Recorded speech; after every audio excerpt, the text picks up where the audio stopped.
Hello friends, अस्सलाम वालेकुम and welcome to real stories. मैं हूं आपका दोस्त, आपका होस्ट रूफ मलिक, एक नई कहानी नए अंदाज के साथ लेकर हाजिर। दोस्तों, पबजी दुनिया की एक मशहूर तरीन गेम्स में से एक है। हम में से ही शायद कोई ऐसा है जिसने पबजी के मुतलिक नहीं सुना है। बच्चे हो या बड़े, सबने पबजी को जरूर खेला होगा। लेकिन क्या आपको पता है कि पबजी को किसने बनाया? दोस्तों, कहते हैं ना कि एक छोटा सा आइडिया आपकी जिंदगी को तब्दील कर सकता है। इसी तरह पबजी ने भी किसी की जिंदगी को तब्दील कर दिया। मैं बात कर रहा हूँ ब्रेंडन ग्रीन की। ब्रेंडन ही वो आदमी है जिसने पबजी को बनाया। एक वक्त था कि ये आदमी बेरोजगार था और इसका बैंक अकाउंट बिल्कुल खाली था, लेकिन फिर पबजी ने इसकी जिंदगी को रातों रात तब्दील कर दिया। ब्रेंडन की कहानी इंतहा मोटिवेशनल है। ब्रेंडन आयरलैंड में पैदा हुआ और अपने करियर की शुरुआत में ये एक फोटोग्राफर था और डीजे था, और साथ ही साथ ये एक पार्ट टाइम वेब डिजाइनर भी था। यानी ब्रेंडन अपनी जिंदगी शादी में फोटोग्राफी करके और वेबसाइट इसको डिजाइन करके गुजार रहा था। कभी कभी ये डीजे भी बन जाता था। ब्रेंडन की लाइफ में कोई खास मकसद ही नहीं था। इसको फोटोग्राफी का बहुत शौक था और इसलिए इसने ब्राजील जाने का फैसला किया। ब्राजील में ये फोटोग्राफी करके अपना गुजारा कर रहा था। वही इसकी मुलाकात एक लड़की से हुई और बहुत जल्दी ब्रेंडन ने उस लड़की से शादी कर ली, लेकिन किस्मत को कुछ और ही मंजूर था। ये शादी सिर्फ 2 साल तक चली और ब्रेंडन और इसकी बीवी का तलाक हो गया। यही वो वक्त था जब ब्रेंडन पर मुश्किलात का पहाड़ टूट पड़ा। लेकिन दोस्तों, कहते हैं ना कि जिंदगी में आने वाली मुश्किलात हमारे लिए एक नया रास्ता भी खोल देती है, और यही कुछ ब्रेंडन के साथ हुआ। 2013 में ब्रेंडन ब्राजील में था और ये यही फंस चुका था। इसके पास पैसे खत्म हो चुके थे और ये बहुत मुश्किल से गुजर बसर कर रहा था। ब्रेंडन के मुताबिक इसके पास इतने पैसे भी नहीं थे कि ये जहाज की टिकट खरीद ले और वापस एयरलाइन चला जाए। इसलिए ब्रेंडन ने टिकट खरीदने के लिए पैसे जमा करने शुरू कर दिए। इसने अपने खर्चे कम कर लिए और अपना ज्यादातर वक्त अपने ही कमरे में गुजारता था ताकि इसके ज्यादा पैसे खर्च ना हो। दोस्तों, यही वो वक्त था जब इसने वीडियो गेम्स खेलने शुरू कर दिए ताकि इसका वक्त कट सके। यहीं से ब्रेंडन को ऑनलाइन गेम्स के बारे में पता चला। ब्रेंडन कोई गेम डेवलपर नहीं था, लेकिन इसका इंटरेस्ट इस तरफ बढ़ता चला गया। 2014 में पैसे जमा करके इसने जहाज की टिकट खरीद ली और आयरलैंड वापस आ गया। लेकिन मुश्किलात का सिलसिला यहाँ भी खत्म नहीं हुआ।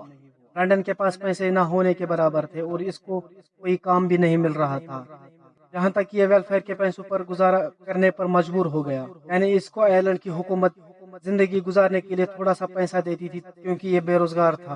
ब्रेंडन के लिए इसकी जिंदगी खत्म हो चुकी थी। ये तकरीबन 40 साल का हो गया और इसकी जिंदगी में नाकामियों के अलावा और कुछ नहीं था। और ये आप अपने पेरेंट्स के घर में रह रहा था। इसके पेरेंट्स ब्रेंडन के लिए सख्त परेशान हो चुके थे। दोस्तों, ब्रेंडन के पास करने को कुछ नहीं था तो इसने फ्री गेमिंग मोड बनाने शुरू कर दिए। ब्रेंडन को एक जापानीज फिल्म बैटल रॉयल बहुत पसंद थी।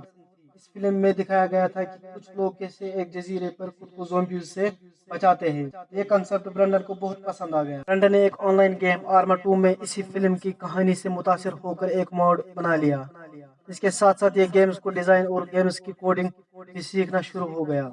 ब्रेंडन की किस्मत अच्छी थी। ये आर्मा 2 में जो इसने मोड बनाया था वो काफी मशहूर हो गया और ब्रेंडन को सोनी ऑनलाइन एंटरटेनमेंट नामी गेमिंग कंपनी की तरफ से एक कॉल आया, जिसमें उन्होंने ब्रेंडन को एक कंसल्टेंट के तौर पर हायर करने की ऑफर की। ब्रेंडन को बहुत खुशी हुई। ये फौरन वेलफेयर ऑफिस गया और उनसे कहा कि अब इसको वेलफेयर की पैसों की जरूरत नहीं। सोनी के साथ ब्रेंडन ने 2 साल तक H1Z1 मोन्टेज नामी गेम पर काम किया और 2016 में ब्रेंडन को एक South Korean company Blue Hole ने राब्ते किया और इसको अपनी एक बैटल रॉयल गेम की पेशकश की, और यूं ब्रेंडन साउथ कोरिया चला गया। दोस्तों, पबजी का मतलब प्लेयर्स अननोन बैटल ग्राउंड होता है। प्लेयर्स अननोन ब्रेंडन का ही नाम था जो ये ऑनलाइन गेम्स खेलते हुए यूज करता था, और इसने उसी नाम पर पबजी का नाम रखा और यही से ब्रेंडन ने पीछे मुड़कर नहीं देखा। दिसंबर 2017 में पबजी को माइक्रोसॉफ्ट विंडोज के लिए लॉन्च किया गया और 2018 में प्ले स्टेशन और एक्सबॉक्स के लिए। और पबजी की सेल इतने बढ़ने लगी कि ब्रेंडन भी हैरान हो गया। सिर्फ 1.5 साल में इस गेम की 5 करोड़ कॉपीज बिक चुकी थी और मोबाइल पर इसको 200 मिलियन से ज्यादा डाउनलोड हो चुके थे। दोस्तों, ब्रेंडन की जिंदगी नामुकम्मल तौर पर तब्दील हो गई।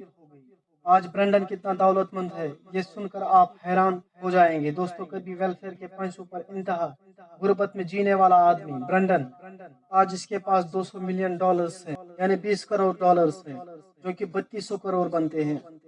आज ब्रेंडन एम्स्टर्डम में रहता है, लेकिन इतने पैसे आने के बाद भी ये आज भी सिंपल लाइफ गुजारता है। ब्रेंडन ने एक इंटरव्यू में कहा था कि इसने जो कुछ भी कमाया वो अपने से ज्यादा अपनी बेटी पे खर्च करना चाहता है। برینڈن کی زندگی سے تو ایک چیز واضح ہے کہ آپ کی ایج سے کوئی فرق نہیں پڑتا. ایک چھوٹا سا آئیڈیا اور بہت ساری محنت آپ کی زندگی کسی بھی وقت تبدیل کر سکتی ہے. برینڈن اسی کی ایک مثال ہے. دوستو اگر آپ کو یہ ویڈیو پسند آئی تو ویڈیو کو لائک ضرور کر لینا.